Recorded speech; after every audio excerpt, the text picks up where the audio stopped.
ಮಹಿಳಾ ದಿನಾಚರಣೆ. ಈ ಅಂತಾರಾಷ್ಟ್ರೀಯ ಮಹಿಳಾ ದಿನಾಚರಣೆಗೆ ಎಲ್ಲ ಸಹೋದರಿಗೂ ಮಹಿಳಾ ದಿನಾಚರಣೆ ಶುಭಾಶಯಗಳನ್ನು ಕೋರುತ್ತೇನೆ. ಈ ವೇದಿಕೆ ಗಣ್ಯ ಸ್ಥಾನವನ್ನು ವಹಿಸಿರುವಂತಹ ಶಿಲ್ಪಾ ನಾಯಕ್ ಟೀಚರ್ ಅವರಿಗೂ ಕೂಡ ನನ್ನ ನಮನಗಳನ್ನು ಸಲ್ಲಿಸುತ್ತೇನೆ. ಅದೇ ರೀತಿ ಇಲ್ಲಿ ಎಷ್ಟೊಂದು ಮಹಿಳೆಯರಿದ್ದಾರೆ, ಈ ಎಲ್ಲ ನನ್ನ ಸಹೋದರ ಮಹಿಳೆಯರಿಗೂ ಕೂಡ ನನ್ನ ನಮನಗಳನ್ನು ಸಲ್ಲಿಸುತ್ತೇನೆ. ಎಂದು ನಾವು ಅಂತಾರಾಷ್ಟ್ರೀಯ ಮಹಿಳಾ ದಿನಾಚರಣೆಯನ್ನು ಆಚರಣೆ ಮಾಡುತ್ತೇವೆ. ಈ ಅಂತಾರಾಷ್ಟ್ರೀಯ ಮಹಿಳಾ ದಿನಾಚರಣೆ ಯಾಕೆ ಆಚರಣೆ ಮಾಡ್ತೀವಿ, ಇದರ ಹಿನ್ನೆಲೆಯ ಉದ್ದೇಶ ಮೊದಲು ನಾವು ತಿಳ್ಕೊಬೇಕ್ರಿ. ಅಂತಾರಾಷ್ಟ್ರೀಯ ಮಹಿಳಾ ದಿನಾಚರಣೆ ಆಚರಿಸೋದು ಬಿಟ್ಟರೆ ಉಪಯೋಗ ಉಂಟ್ರಂಗಿಲ್ರಿ. ಯಾಕಂದ್ರೆ ನಮ್ಮ ಭಾರತ ದೇಶ ಪಿತೃ ಪ್ರಧಾನ ರಾಷ್ಟ್ರ ರೀ. ಮಾತೆಯರಿಗೆ ಭಾಳ ಒಂದು ಸ್ವಲ್ಪ ಇದೈತ್ರಿ. ಹಿಂದಿನ ಕಾಲದಾಗೆಲ್ಲ ಮಾತೆಯರಿಗೆ ಗೌರವ ಇತ್ತ. ಅದೇ ರೀತಿ ಇದು 115ನೇ ಅಂತಾರಾಷ್ಟ್ರೀಯ ಮಹಿಳಾ ದಿನಾಚರಣೆ. ಈ ಅಂತಾರಾಷ್ಟ್ರೀಯ ಮಹಿಳಾ ದಿನಾಚರಣೆ ಘೋಷವಾಕ್ಯ ಏನಂದ್ರೆ rights, justice, action for all women and girls. ಹಕ್ಕು, ನ್ಯಾಯ, ಕ್ರಿಯೆ ಎಲ್ಲ ಮಹಿಳೆಯರಿಗಾಗೂ ಮತ್ತು ಹೆಣ್ಣು ಮಕ್ಕಳಿಗಾಗಿ ಅಂತ ಈ ವರ್ಷದ ದೇಶವಾಕ್ಯ ಐತಿ. ಅದೇ ರೀತಿ ಏನು ಹೇಳ್ಬೇಕಂದ್ರೆ, ಒಂದು ಮಹಿಳೆ ಸುಶಿಕ್ಷಿತವಾಗಿದ್ರೆ ಆ ಕುಟುಂಬ ಸುಶಿಕ್ಷಿತವಾಗಿರ್ತೈತೆ ಅಂತ ಹೇಳ್ಬೋದು. ಮಹಿಳೆ ಅವಲೇ ಅಲ್ಲ, ಶಕ್ತಿ ಸ್ವರೂಪಿಣಿ ಅವಳೊಂದು, ಲಕ್ಷ್ಮಿ ಅವಳೊಂದು, ಶಾರದೆ ಅವಳೊಂದು, ದುರ್ಗೆ ಅಂತ ಹೇಳ್ಬೋದು. ಅದೇ ರೀತಿಯಾಗಿ ಈ ಫಂಕ್ಷನ್ ನೋಡಾಕತ್ರ ನನಗೆ ಒಂದು ಸ್ವಲ್ಪ ರೋಮಾಂಚನ ಆಗೈತೆ. ನಾ ಏನು ನಿಮ್ಗಿಂತ ಎಲ್ಲರ್ಕಿಂತ ಏನು ಶಾಣ್ಯಾನೋ ಅಲ್ಲ, ಎಲ್ಲ ನಿಮ್ಮಂತೆ ನನ್ನ ಅಭಿಪ್ರಾಯಗಳನ್ನ ಹೇಳ್ಬೇಕಂತೇಳಿ ಇಷ್ಟಪಡತ್ತೇನೆ. ಯಾಕಂದ್ರೆ ಇಂಥ ನಮ್ಮ ಪಿತೃ ಪ್ರಧಾನ ರಾಷ್ಟ್ರದೊಳಗೆ ಈ ಎಲ್ಲ ನಮ್ಮ ಗುರುಗಳಾದಂಥ ಎಲ್ಲ ಗುರುಗಳು ಮಹಿಳೆಯರಿಗೋಸ್ಕರ ಒಂದು ಏನು ಸವಲತ್ತು ಸಿಗಬೇಕು, ಇನ್ನೂ ಏನು ಸವಲತ್ತು ಸಿಗಬೇಕು, ಏನು ಸಿಕ್ಕಿಲ್ಲ ಅದ್ರ ಕುರಿತು ಮಹಿಳೆಯರಿಗೆ ಅರಿವನ್ನು ಮೂಡಿಸೋದಕ್ಕಾಗಿ ಇಂಥ ಒಂದು ಮಹಿಳಾ ದಿನಾಚರಣೆ ಆಚರಣೆ ಮಾಡತ್ತೀವಿ ಅಂದ್ರೆ ಅದಕ್ಕೆಲ್ಲರೂ ಒಂದು ದೂರ ಚಪ್ಪಾಳೆ ಅಂತ ತಟ್ಟಬೇಕಂತ ಕೇಳ್ಬೋದು. ಅದೇ ರೀತಿ ನೋಡ್ರಿ, ಮಹಿಳೆಯರಿಗೆ ಎಲ್ಲ ಕ್ಷೇತ್ರದೊಳಗೂ ರಿಸರ್ವ್ ಪಟ್ಟಿದ್ದಾರೆ. ಆದರೂ ಮಹಿಳೆ ಏನು ಮಾಡಿದ್ರೆ ಸಮಾಜದ ಒಂದು ಸ್ವಲ್ಪ ಕಟ್ಟಪಾಡಿನೊಳಗದಾಳ್ರಿ. ಎಲ್ಲ ಕ್ಷೇತ್ರದೊಳಗೆ ಮಹಿಳೆ ಪಟ್ಟು ಒಂದೊಂದು ಕ್ಷೇತ್ರದೊಳಗೆ ಕಟ್ಟಪಡಿದ ಮಹಿಳೆ ಎಲ್ಲ ಕ್ಷೇತ್ರದೊಳಗೆ ಅದಾಳ ಅಂದ್ರು ಆಕಿ ಎಲ್ಲಿ ಅದಾಳ ಅನ್ನೋದು ಭಾಳ ಇಂಪಾರ್ಟೆಂಟ್ ಆಗೈತ್ರಿ. ಅದೇ ರೀತಿ ನಾವೆಲ್ಲರೂ ಹೇಳ್ಬೇಕಂದ್ರೆ ದೇವ ಸ್ವರೂಪಿ ಅಂತ ಹೇಳ್ಬೋದು. ನಾವು ದೇವ ಸ್ವರೂಪಿ ಅಂದ್ರೆ ದೇವರ ದೃಷ್ಟಿಯೊಳಗೆ, ಭಗವಂತನ ದೃಷ್ಟಿಯೊಳಗೆ ಗಂಡು ಅನ್ನೋದಿಲ್ಲ, ಹೆಣ್ಣು ಅನ್ನೋದು ಇಲ್ಲ. ದೇವರ ದೃಷ್ಟಿಯೊಳಗೆ ನಾವೆಲ್ಲ ಒಂದೇ. ನಾವು ಮಾಡುವಂಥ ಪಾತ್ರಗಳು, ನಮ್ಮ ಜವಾಬ್ದಾರಿಗಳ ಮೇಲೆ ನಾವು ಗಂಡು ಹೆಣ್ಣು ಎಂಬ ಉಟ್ಕೊಂಡೋಗ್ರಿ. ಈ ಫಾರ್ ಎಕ್ಸಾಂಪಲ್, ಗಂಡಿಗೆ ಮನೆಯ ಯಜಮಾನ ಸ್ಥಾನವನ್ನು ನೀಡಿದಾರು, ಮಹಿಳೆಗೆ ಸಹಕಾರಿಣಿ ಸ್ಥಾನವನ್ನು ನೀಡಿದ್ದಾರೆ. ಗಂಡು ಮತ್ತು ಹೆಣ್ಣು ಇಬ್ಬರೂ ಕೂಡಿ ಸಹಕಾರದಿಂದ ಕೆಲಸ ಮಾಡಿದಾಗ ಯಾವುದೇ ಕೆಲಸಗಳು ಯಶಸ್ವಿ ಆಗ್ತಾವು. ಹಾಗಾಗಿ ನಾವು ಭಗವಂತನ ದೃಷ್ಟಿಯಲ್ಲಿ ಒಂದೇ ಆದ್ಯ ಗೋಲ್ ಅಂತ ಹೇಳಕ್ ಇಷ್ಟಪಡ್ತೀನಿ. ಅದೇ ರೀತಿ ಮತ್ತೆ ಗಂಡು ಹೆಣ್ಣು ಹೇಳ್ಬೇಕಂದ್ರೆ ಗಂಡು ತಲೆ ಆದ್ರೆ ಹೆಣ್ಣು ಕರಳು ಅಂತ ಹೇಳ್ಬೋದ್ರಿ. ಫಾರ್ ಎಕ್ಸಾಂಪಲ್ ಹೆಣ್ಣು ಗಂಡು ತಲೆ, ಹೆಣ್ಣು ಹೆಂಗ ಕರಳು ಅಂದ್ರ ತಲೆ ಹೊಳ್ಳಾಡ್ಬೇಕಾದ್ರೆ ಕೊರಳು ಭಾಳ ಇಂಪಾರ್ಟೆಂಟ್ ರೀ.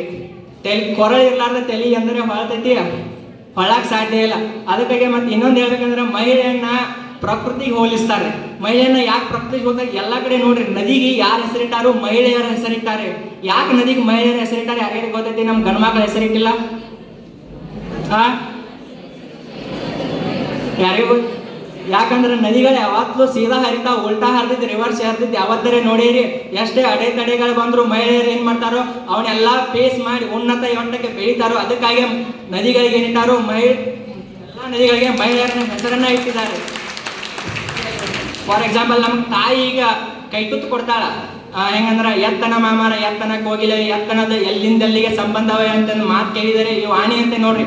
ನಮ್ಮ ತಾಯಿ ನಮಗೆ ಕೈತುತ್ತ ಕೊಟ್ಟಂತ ಕೈತುತ್ರಿ ನಮ್ಮ ಮಕ್ಕಳಿಗಾಗಿರ್ಬೋದು, ನಮ್ಮ ಪುನರ್ಜನ ಮಕ್ಕಳಿಗೂ ಕೂಡ ಏನಾಗತ್ರಿ ಅದರ ಪುಣ್ಯ ತರ್ತೈತೆ ಅಂತ ಹೇಳ್ಬೋದ್ರಿ. ಅದೇ ರೀತಿ ನೋಡ್ರಿ, ಪುರುಷ ತೀರ್ಕೊಂಡ್ರೆ ಮಕ್ಕಳ ಅನಾಥ ಆಗ್ತಾವಂತ ಹೇಳ್ಬೋದ. ಸಾಧ್ಯತ್ರಿ? ಪುರುಷ ತೀರ್ಕೊಂಡ್ರೆ ಮಕ್ಕಳು ಅನಾಥ ಆಗ್ತಾವು, ಅದೇ ಮಹಿಳೆ ತೀರ್ಕೊಂಡ್ರೆ ಮಕ್ಕಳು ಅನಾಥ ಆಕಾವ್.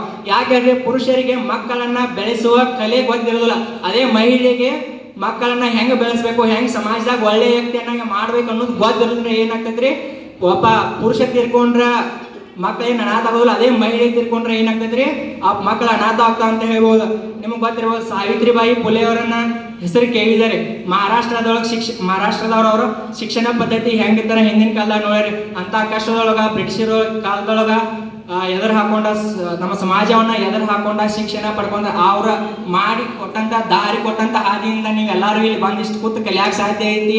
ನಾವು ನೋಡ್ರಿ, ಆಡು ಮುಟ್ಟದ ಸೊಪ್ಪಿಲ್ಲ ಅಂತ ಒಂದು ಗಾದೆ ಅಂತೆ ನೋಡ್ರಿ. ಹೆಂಗಂದ್ರ ಮಹಿಳೆಯರು ಸಾಧನೆ ಮಾಡಿದ ಕ್ಷೇತ್ರಗಳಿಲ್ಲ. ಆಟೋ ರಿಕ್ಷಾದಿಂದ ಅಂತರಿಕ್ಷದವರೆಗೂ ಮಹಿಳೆಯರು ಸಾಧನೆ ಮಾಡತ್ತಾರೆ. ಅದೇ ರೀತಿ ನೋಡ್ರಿ, ಇಂದು ನೋಡ್ರಿ ರಾಜಕೀಯ ಕ್ಷೇತ್ರದಲ್ಲಿ ಇಂದಿರಾ ಗಾಂಧಿ ಅವರು ಸಾಧನೆ ಮಾಡಿದಾರು. ಪ್ರಸ್ತುತ ನಮ್ಮ ಪ್ರಧಾನಮಂತ್ರಿ ದ್ರೌಪದಿ ಮುರ್ಮು ಅವ್ರದಾರು. ಫಾರ್ ಎಕ್ಸಾಂಪಲ್ ಇನ್ಫೋಸಿಸ್ ಸುಧಾಮೂರ್ತಿ ಅವರು, ಕಿರಣ್ ಗೋಡಿ ಅವರು, ಇವರೆಲ್ಲ ತಮ್ಮದೇ ಆದಂತಹ ಕ್ಷೇತ್ರದೊಳಗೆ ಸಾಧನೆ ಮಾಡಿದಾರೋ. ಅರ್ಥವ್ಯವಸ್ಥೆ ನಿರ್ಮಲಾ ಸೀತಾರಾಮನ್ ಅವರು ಏನಂದ್ರೆ ಪ್ರಸ್ತುತ ಹಣಕಾಸು ಸಚಿವರಾಗಿದ್ದಾರೆ. ಅದಕ್ಕಾಗಿ ನೋಡ್ರಿ ಮತ್ತಿನ ಸ್ಪೂನ್ ಹಿಡಿಯುವಂತ ಕೈ ಗನ್ ಹಿಡಿದೈತ್ರಿ ಅಂತ ಮಹಿಳೆಯರು ಸೈನಿಕ ಕ್ಷೇತ್ರದೊಳಗೂ ಅದಾರ. ಅದೇ ರೀತಿ ನೋಡ್ರಿ ಹೆಣ್ಣು ಯಾವಾಗಲೂ 3 ದೃಷ್ಟಿಕೋನದೊಳಗೆ ಬೆಳೀತಾರ್ರಿ. ಯಾವ ಅಂದ್ರೆ ಒಂದು ಮಾತೃತ್ವ, ಒಂದು ಕರ್ತೃತ್ವ, ಒಂದು ನೇತೃತ್ವ. ಈ 3 ದೃಷ್ಟಿಕೋನದೊಳಗೆ ಹೆಣ್ಣು ಬೆಳೀತಾಳ. ಈ ಮಾತೃತ್ವ ಅಂದ್ರೆ ನೋಡ್ರಿ ಫಾರ್ ಎಕ್ಸಾಂಪಲ್ ನಾವು ಇರ್ಬೋದು, ನೀವು ಇರ್ಬೋದ.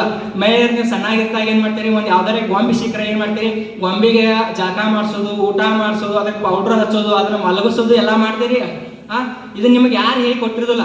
ಮಹಿಳೆಯರಿಗೆ ಹೆಂಗ್ರಿ ನಿಸರ್ಗ ಇದು ಬೈ ಬರ್ತ್ ಬಂದ್ಬಿಟ್ಟಿರ್ತೈತಿ. ಮಾತೃತ್ವ ಅನ್ನೋದು ಏನಾಗಿರ್ತೈತಿ, ಬೈ ಬರ್ತ್ ಬಂದಿರ್ತೈತಿ. ಅದೇ ರೀತಿ ಕರ್ತೃತ್ವ, ಮಹಿಳೆ ತನ್ನ ಮನೆಯ ಕೆಲಸ ಮಾಡ್ಕೊಂಡ ತನ್ನ ನಿರ್ವಹಣೆ ಮಾಡ್ತಾಳೆ. ಹೆಂಗಂದ್ರೆ ಫಾರ್ ಎಕ್ಸಾಂಪಲ್ ನೀವು ಯಾರ್ಯಾರ ಮಹಿಳೆಯರು ಸಂಜೆ ಹೊತ್ತು ವಾಕಿಂಗ್ ಹೋಗ್ತಿರ್ಬೋದು. ವಾಕಿಂಗ್ ಹೋದಾಗ ಏನ್ ಮಾಡ್ತೀರಿ, ಹಂಗ ಹೋಗಂಗಿಲ್ಲ. ನೀವು ಪಾಕೆಟ್ದಾಗ ಒಂದು ಏನ್ ಮಾಡ್ತೀರಿ, ಖರ್ಚಿ ಬಿಟ್ಟು ಇದನ್ನ ಹೋಗಿರ್ತೀರಿ, ಕ್ಯಾರಿ ಬ್ಯಾಗ್ ಇಟ್ಕೊಂಡು ಹೋಗಿರ್ತೀರಿ. ಯಾಕೆ ಎಲ್ಲರಿಗೆ ಕೋತಂಬರಿ ಸಿಕ್ಕರೆ, ಎಲ್ಲರಿಗೆ ಬದ್ನಿಕಾಯಿ ಸಿಕ್ಕರೆ ಏನ್ ಮಾಡ್ಬೇಕು, ತರಬೇಕು.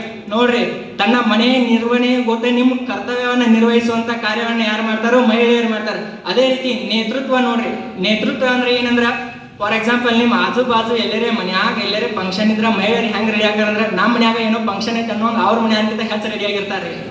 ರೆಡಿ ಆಗಿರ್ತಾರೋ ರೆಡಿ ಇರ್ತಾರೆ. ಯಾಕಂದ್ರೆ ಇಂಥ ಗುಣ ಇರೋದು ಮಹಿಳೆಯರಿಗೆ ಮಾತ್ರ. ಪುರುಷರಿಗೆ ಇಂಥ ಸ್ಥಾನವನ್ನ ಕೊಡಕ್ಕಾಗೋದಿಲ್ಲ. ಆದ್ರೂ ಮಹಿಳೆಯರಿಗೆ ಎಂಥ ಶಕ್ತಿ ಐತಿ, ದೇವ್ರು ಎಂಥ ಶಕ್ತಿ ಕೊಡೋಣ. ಒಂದು ಸ್ಮಾಲ್ ಒಂದು ಇದನ್ನ ಹೇಳ್ತಾರೆ, ಇದು ರಾಜಸ್ಥಾನದ ಒಳಗೆ ನಡೆದಂತ ಒಂದು ನಿಜ ಘಟನೆ.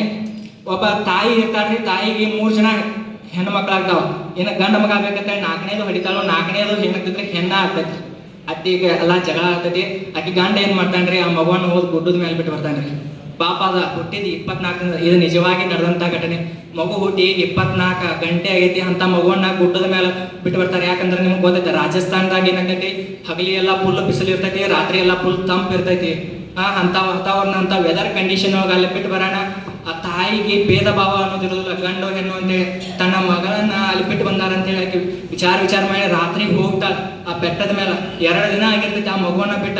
ಆ ಮಗುವನ್ನ ಬಿಟ್ಟು 2 ದಿನ ಆದ್ರೂ ಬಂದ್ರು. ಆ ತಾಯಿ ಹೋದ್ ನೋಡಿದಾಗ ಆ ಮಗು ಬೆಟ್ಟದ ಮೇಲೆ ಅಳ್ತಾ ಇರ್ತೈತಿ. ಅದ್ರ ಮೇಲೆ ಬಟ್ಟೆ ಇರೋದಿಲ್ಲ. ಅಂತ ಬಿಸಿಲಿಗಾದ್ರೂ ರೀ ಆ ಮಗುವಿಗೆ ಏನೂ ಆಗಿರೋದಿಲ್ಲ. ಅವಾಗ ತಾಯಿ ಆ ಮಗುವನ್ನ ತಗೊಂಡ ಮನೆಗೆ ಬರ್ತಾಳ. ಅವಾಗ ಅದ್ರ ಬಗ್ಗೆ ವಿರೋಧ ಮಾಡಕತ್ತಾನ. ಹೇಳ್ತಾಳ ತಾಯಿ, ಈ ಮಗುವಿನ ಬಗ್ಗೆ ನಿಮ್ಗೆ ಯಾರಿಗೂ ಮಾತಾಡಕ್ ಅಧಿಕಾರ ಇಲ್ಲ. ನೀವು ಇಂಥ ಬಿಸಿಲೊಳಗ ಅಂತ ಮಳೆ ಒಳಗ ಅದನ್ನ ಅಲ್ಲಿ ಬೆಟ್ಟದ ಮೇಲೆ ಇಟ್ಟು ಬಂದ್ರು.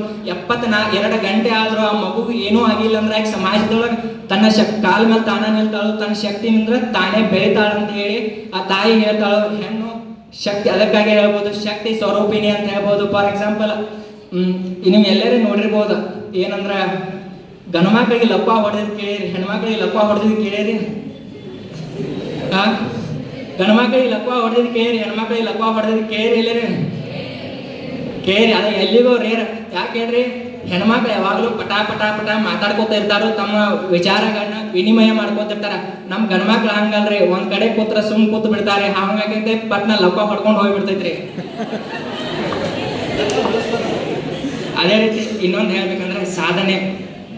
ನೀವೆಲ್ಲ ಇಲ್ಲಿ ಮಹಿಳೆಯರಿದ್ದು, ನಾವೆಲ್ಲ ಪುರುಷರದು. ಇಂಥ ಕಾರ್ಯಕ್ರಮಗಳು ನಡೆದಾಗ ಏನಾಗತ್ರಿ, ಮಹಿಳೆಗೆ ಏನ್ ಸಿಗ್ಬೇಕು, ಏನ್ ಸಿಗ್ಬಾರ್ದು, ಮಹಿಳೆ ಸಾಮಾಜಿಕವಾಗಿ, ಆರ್ಥಿಕವಾಗಿ, ರಾಜಕೀಯವಾಗಿ ಮುಂದುವರಿಬೇಕು.